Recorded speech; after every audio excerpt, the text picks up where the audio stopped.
में, लेकिन अयोध्या से चुनाव, शहजाद हिंदुत्व पर दाव। ऐसा है अमन जी, हम तो वो लोग हैं जिनके रोम रोम में श्री राम बसते हैं और राम हमारे लिए चुनाव का नहीं आस्था का विषय है। और आज जो श्री राम के अस्तित्व पर सवाल उठाते थे, जो राम भक्तों पर गोलियां चलाते थे, आज उनको भी रोम रोम से हटकर राम राम करना पड़ रहा है। आज जिन्ना और तालिबान के सपने छोड़कर उनको भी श्री कृष्ण का स्वप्न आ रहा है।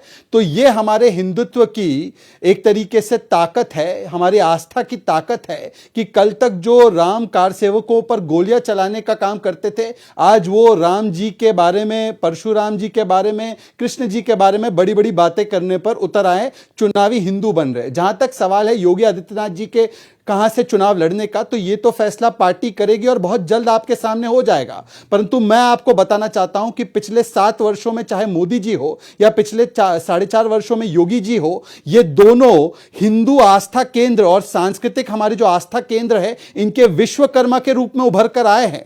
केवल आज अयोध्या की बात ही नहीं, अयोध्या में तो मंदिर बन रहा है 500 वर्षों के बाद, अयोध्या का उद्धार तो हो ही रहा है। इंटरनेशनल एयरपोर्ट मर्यादा श्री पुरुषोत्तम हमारे मर्यादा श्री राम के नाम पर बन रहा है, वहां पर सौंदर्यीकरण का और विकास के कार्य हो रहे हैं। परंतु ये समझाने में कामयाब हो जाएंगे कि मंदिर बनाने के बाद भी अगर सीएम हारते हैं, अगर योगी हारते हैं, तो किसकी हार होगी? क्योंकि मंदिर बनाने के बाद भी अगर योगी हारते हैं तो अब यही है ना आपका Trump card, master card, master stroke. ऐसा है अमन जी, मैं आपको बता दूं कि जिन पर श्री राम का आशीर्वाद हो और जिनकी परिकल्पना और सोच ही विकास, विरासत और विचारधारा के राम राज्य को स्थापित करने की हो, उसको कोई निजाम राज से कोई खतरा नहीं हो सकता, उसको कोई गुंडा राज से खतरा नहीं हो सकता।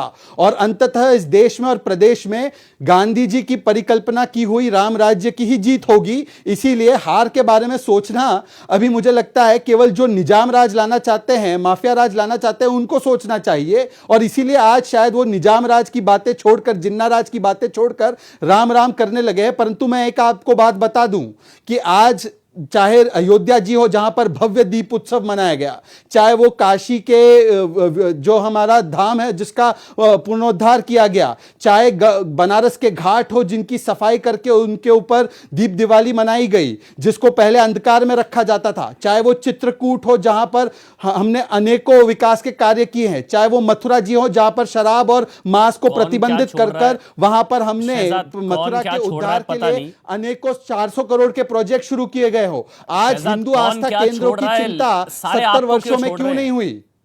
कौन क्या छोड़ रहा है पता नहीं, सारे आपको छोड़ रहे हैं। ये भी तो खबर है ना आज की, 14 विधायक 3 मंत्री जी,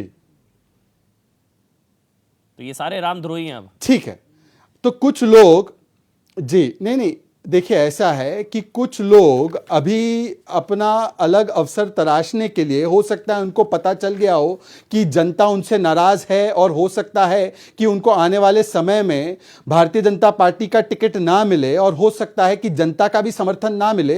तो चलिए, उन्होंने अवसरवादिता दिखाते हुए अगर वो कहीं और जा रहे हैं तो वो उनको मुबारक है वहां पे जाना। परंतु मैं उनसे पूछना चाहता हूं, मैं उनसे सवाल पूछना चाहता हूं जिनको ये ले रहे हैं। उन्होंने तो कहा था कि ये गुंडों वाली पार्टी है, स्वामी प्रसाद मौर्य के शब्द है, तो आज समाजवादी पार्टी उनके शब्दों को मान रही है ना। ये वही स्वामी प्रसाद मौर्य, आपने भी जिक्र किया था इसका कि 3 तलाक मुस्लिम मर्दों की हवस का एक तरीका है, तो वो समाजवादी पार्टी आज उस बात को मान के 3 तलाक के कानून पर समर्थन करेगी ना, मुस्लिम महिलाओं का, बहनों का। और जहां तक सवाल है आने जाने का, तो वैसे तो 19 से ज्यादा लोग और बड़े बड़े ओबीसी नेता, हरिओम यादव जी हो, धर्मपाल यादव जी हो, बाकी लोग हैं, उन्होंने भी हमारी पार्टी ज्वाइन की है। तो उसको क्या कहेंगे? लोग इतने बड़ी तादाद में भारतीय जनता पार्टी जब ज्वाइन करते हैं तो क्या उसको भी हवा का रुख माना जाएगा कि नहीं माना जाएगा? कि केवल कुछ नेता अगर छोड़कर चले जाते हैं तो उसी से मौसम जो है उसका आप अंदाजा लगाएंगे। पंकज श्रीवास्तव का कमेंट ले लेता हूं। अयोध्या से चुनाव लड़ेंगे मुख्यमंत्री योगी आदित्यनाथ, लगभग ये तय माना जा रहा है। पंकज जी, अयोध्या से चुनाव हिंदुत्व पर दाव और अयोध्या वाली पिच पर।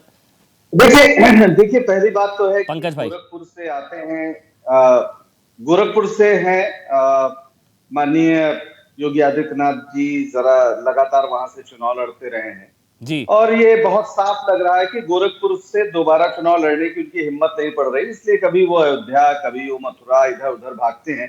नहीं तो गोरखनाथ को छोड़कर वो कहीं जाए इसकी कोई जरूरत उनके लिए नहीं होनी चाहिए। और राम तो कड़कड़ में व्याप्ते हैं, जो धार्मिक लोग हैं वो ये बात मानते हैं, उसके लिए कहीं जाने की जरूरत नहीं है। लेकिन सच्चाई यह है कि उत्तर प्रदेश के हर मोर्चे पर जिस तरह से योगी सरकार फेल हुई है, उसके बाद उनके पास अब जवाब देने को कुछ है नहीं, और इसलिए वो इस तरह की बातें कर रहे हैं।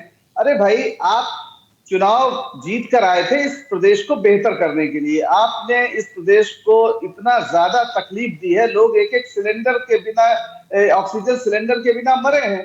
सच्चाई यह है कि यहाँ पे क्या आपको मेरी आवाज आ रही है या मैं बिल्कुल आ आपकी रही है। आवाज नहीं सुन पा रहा नहीं हूं? नहीं, बिल्कुल आ रही है, आपकी अच्छा, आवाज तो आ रही है, बिल्कुल आ रही है। पंकज जी आप बोलते रहिए, तो अब जब आप कंप्लीट कर लीजिए आप मैं अपना, ये फिर कह मैं रहा पूछूंगा। मैं ये कह रहा हूं कि नीति आयोग बता रहा है कि देश में जो सबसे गरीब प्रदेश है, डबल इंजन की सरकार होने के बावजूद, उस लिस्ट में तीसरे नंबर पर उत्तर प्रदेश है।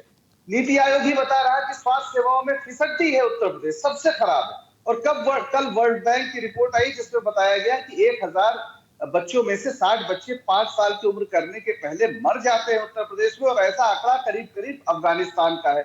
यानी दैहिक दैविक भौतिक तापा, राम राज काहे नहीं व्यापा, यही तो राम राज की परिकल्पना है। यहाँ बेरोजगार लाठी खा रहे हैं, आशा बहुएं लाठी खा रही हैं, महंगाई का हाल ये है कि तो 250 इसीलिए तो रुपए का यहाँ पंकज जी मैंने सरसों का पूछा तेल ना, बिक रहा है। तो इसीलिए तो मैंने जाहिर है, पूछा कि यही मैं चुनाव कह रहा हूं। अयोध्या की पिच पर हो जाएगा तो आप लोगों के लिए मुश्किल तो नहीं हो जाएगी। आप समझ रहे हैं मैं क्या पूछ रहा हूं? हमारे लिए क्यों अब नहीं, अब सवाल ये है कि 80-20 जनता अयोध्या जनता पर मथुरा क्या काशी। मुश्किल है। जी पंकज जी। हाँ, 80-20 बिल्कुल बिल्कुल 80-20 बहुत जरूरी है। जिन 80% उत्तर प्रदेश के लोगों के घरों के लोग ऑक्सीजन के बिना तड़प के मरे हैं, वो ढूंढ रहे हैं वो भारतीय जनता पार्टी को। जिन 80% लोगों के घरों में बेरोजगार बैठे हुए हैं और ताने खा रहे हैं, वो लोग ढूंढ रहे हैं। जिन 80% लोगों के घरों में चूल्हा नहीं जल पाया है, हजार हजार रुपए का या रसोई गैस का सिलेंडर दे रहे हैं, वो सारे लोग इनको ढूंढ रहे हैं। तो 80% जनता तो भारतीय जनता पार्टी के लोगों को दौड़ाएगी इस चुनाव में। बिल्कुल सही आपने कहा।